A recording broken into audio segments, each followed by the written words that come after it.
Bwana Yesu asifiwe. Je, wewe umekuwa ukiombea chakula wakati wa kula? Mara nyingi ni kila mmoja atanijibu ndio. Ndivyo ambavyo imekuwa. Tumekuwa wazuri sana katika kuombea chakula, kwa sababu tunaamini chakula kinakuja moja kwa moja mwilini. Kwa hiyo watu wengi, hata wale ambao hawahudhurii katika makanisa, wamekuwa wanaombea chakula.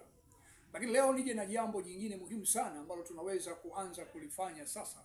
Haijalishi wewe ni mtu wa dhehebu gani au ni wa imani gani, lakini nirejee katika maombi ya usiku. Kuna siri kubwa sana katika maombi ya usiku. Wakati wa usiku pale umechoka, unafika unajitupa kitandani, unadhani kwamba usiku ukipita ndipo asubuhi utashughulika na mambo yako. Lakini nikwambie kwamba mambo yako yanayotokea asubuhi na siku nzima yanapangwa usiku. Kwa hiyo usiku ni wakati wa kumwambia Mungu, naomba Bwana unisaidie. Ninaomba uipange siku yangu ya kesho ili mambo yangu yaweze kuwa sawa. Ule ugomvi ambao umetokea asubuhi ulifanyika toka usiku wa jana.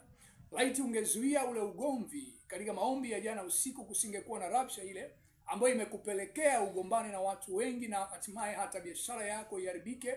Umepoteza watu wengi na heshima yako imepungua. Lakini kwa sababu ulipouza maombi ya usiku, kuukabidhi usiku mikononi mwa Mungu. Nikukumbushe tu, omba kwa jina la Yesu, na Yesu Kristo atabadilisha siku yako na itakaa vema. Yesu Kristo yuko karibu kuja, naye atakuja hata kawia. Mwamini sasa, jitakase uwe safi katika jina la Yesu Kristo. Amen.